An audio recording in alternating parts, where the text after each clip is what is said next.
Light is blinding. So people were giving me some shit because at Loopy Fest this year I used some recycled material I came off sort of a hack. So today I rewrote my entire speech on the way here. But that really had more to do with, I think, that there's just like, did the fucking world change this week or something? Like a lot of shit happened, and so that's why I have to do it. So I'm going to be reading off this page instead of doing my pre-rehearsed thing where I actually knew what I was going to say. But anyway, hello New York City!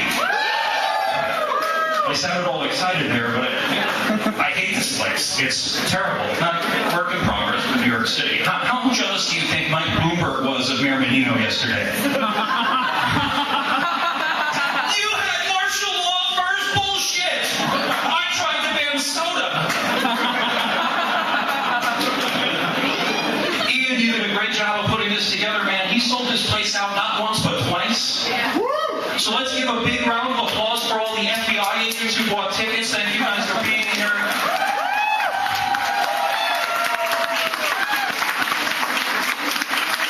Really glad to have you with us tonight. Maybe you'll learn a thing or two. Maybe you just fear for your lives and quit your job. Either way, fine with me. But people try to make out like anarchists, like we are, violent, dangerous people just because we don't want to have a government. But I came in here, I just put my backpack down in the corner, and not only do I know that nobody's going to report it as a bomb, I know that it is not going to get stolen from because we all understand each other.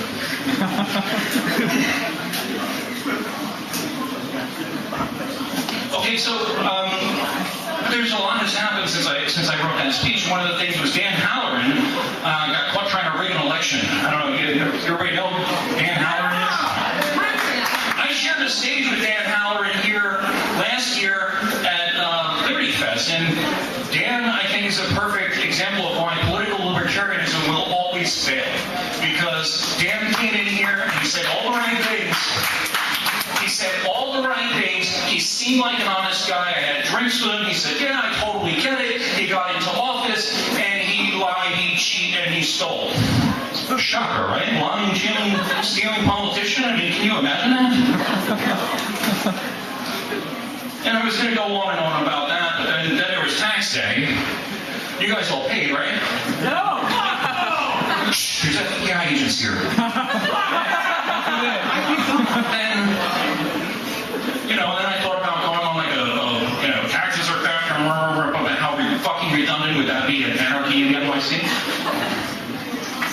And then my good friend Rich Paul, he got convicted on 80 years worth of drug charges in New Hampshire. And it crossed my mind that these people will stop kidnapping, caging, and murdering our people when they fear us more than we fear them, and no sooner. So I thought about coming in here and advocating violence, but that never goes over well, and it would just end with Stefan accusing my parents of child abuse. Big old Stefan Molyneux push for everybody.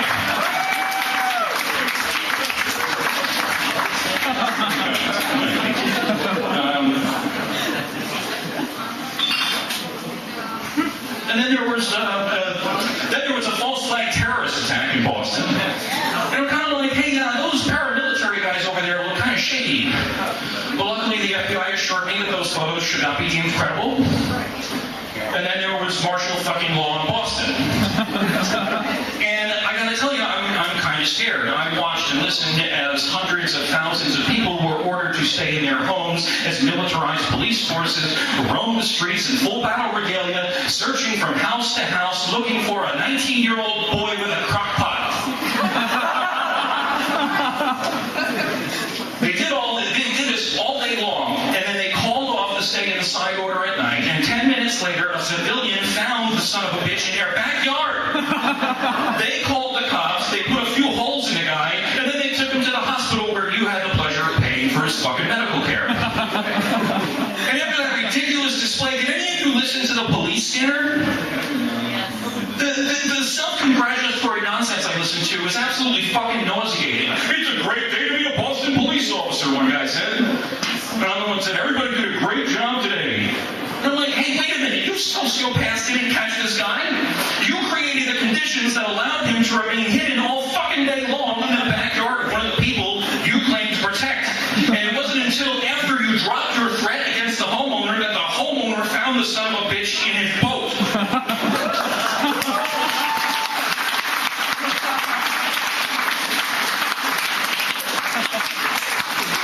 Having been disarmed by the state of Massachusetts, that homeowner couldn't shoot the son of a bitch himself, so he called you, you shot him. So I really think that begs the question, what's so fucking special about you people?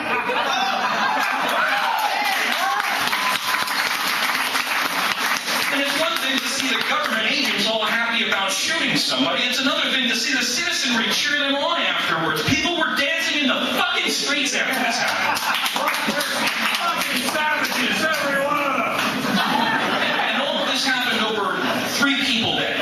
Just to put it into perspective. Like, a lot more than 3 people are going to die today from ridiculous things that nobody would freak out about. Cops are going to kill more than 3 people today. Hey, they absolutely are. A drone strike will probably kill 300. Right on. No, I'm not right on with the drone strike, but you're correct. But I'll tell you what else happened. All these people who said it can't happen here, they got proven wrong. All the people who said it's not that bad got proven wrong. All the people who said America is different, they got proven wrong yesterday. I think when a major city turns into a fucking prison, it's kind of important for us to sound the alarm. If they can do it in Boston, they can do it in New York. If they can do it in New York, they can do it in your city too. And unless we start getting geographically concentrated and arming ourselves, it's entirely possible that we will cross a point of no return.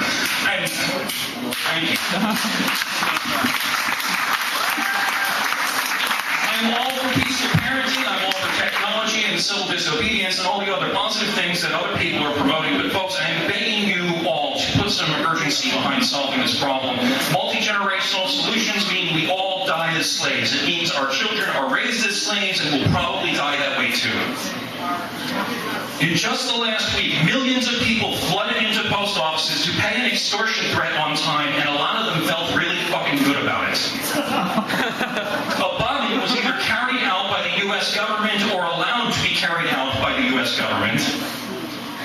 The U.S. House passed CISPA, the U.S. Senate almost passed gun control, and on the day the first shots of the American Revolution were fired, Boston fell to martial fucking law with no report of resistance whatsoever.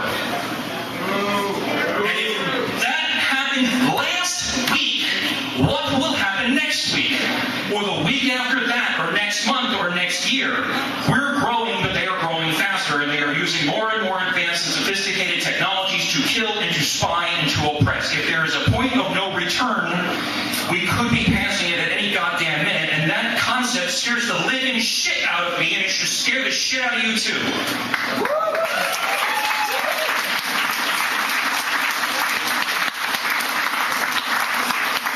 Thank you for having me. My name is Cantwell, and I'm looking forward to seeing you all at Pork